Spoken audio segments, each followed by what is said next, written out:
अस्सलाम वालेकुम नाज़रीन। ड्रामा सीरियल तो मेरी ज़िंदगी है जो बहुत ही ज़बरदस्त ड्रामा होने वाला है। कामयाब जो एक अमीर बाप की औलाद है और वो किसी के आगे नहीं झुकता, मगर अब यहाँ पर आयरा से मिलने के बाद उसका दिल आयरा की तरफ झुकना शुरू हो गया है, क्योंकि आयरा पहली ऐसी लड़की है जो उससे इम्प्रेस नहीं हुई बल्कि उसे सबक सिखाती है।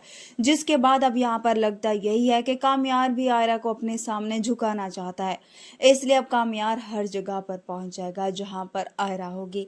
वो आयरा से कहेगा कि जो कुछ भी हुआ उसे भूल जाए और उससे दोस्ती कर ले, मगर आयरा उसकी कोई भी बात सुनने को तैयार नहीं होती।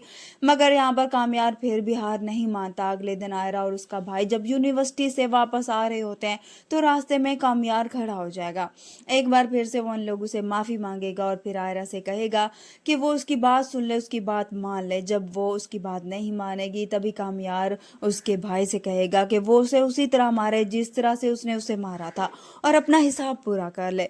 कामयार यहाँ पर नादिर को बहुत ज़्यादा उकसाएगा तो वो भी कामयार को मारना शुरू हो जाएगा। आयरा रोकने की कोशिश करेगी मगर कामयार नादिर को उकसाता जाएगा और वो भी उसे मारता जाएगा, जिसके बाद कामयार जख्मी हो जाएगा और फिर मजबूरन आयरा को उसे हॉस्पिटल लेकर जाना पड़ेगा।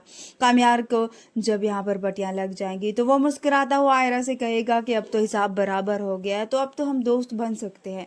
आयरा कामयार की बातों से हैरान होकर वहाँ से चली जाएगी और बहुत ज़्यादा परेशान होगी और इसके बारे में सोचती रहेगी और अपनी बहन से कहेगी कि वो लड़का आसानी से उसका पीछा नहीं छोड़ने वाला, इसलिए वो बहुत ज़्यादा डिप्रेस्ड होती है।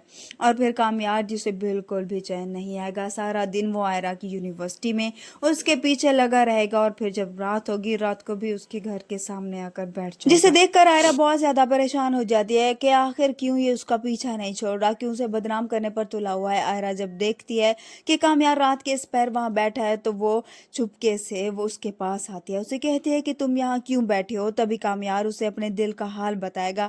उसे कहता है कि मैं कहीं भी जाऊँ मुझे तुम्हारा ही ख्याल आता है, इसलिए मैं यहाँ पर सुकून लेने के लिए आ जाता हूँ और यहाँ पर बैठ जाता हूँ। हैरत से उसकी तरफ देखती है, उसे कहती है कि इसी वक्त ही यहाँ से चले